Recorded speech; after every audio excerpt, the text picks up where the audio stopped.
Candy chaos at poker. So last Friday, our regular poker group, me, Dave, Tony, and Bob, met up at my place for our usual game.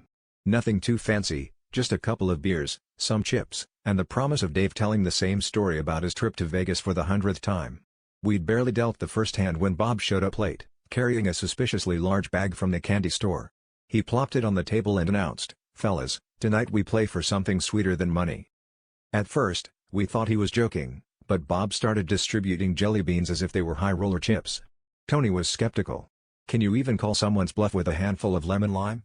But Bob was adamant, explaining the whole system. Red jelly beans were worth $5, green ones $10, and black licorice, the high stakes, were $50.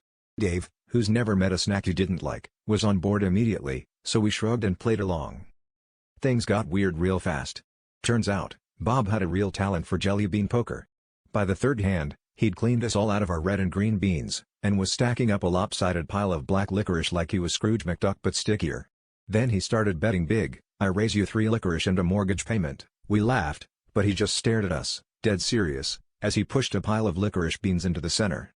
I asked, "Bob, are you okay?" And he whispered, "I hope my bank likes candy." By midnight, Bob had lost his mortgage, his car, and, somehow, his home Wi-Fi password to Tony, all in black licorice. When his wife called to check when he'd be home, we could hear her through the phone, "Bob, did you lose the house again?" That's when we realized the real gamble wasn't poker, but whether Bob would survive explaining to his loan officer why his down payment was now all in good taste.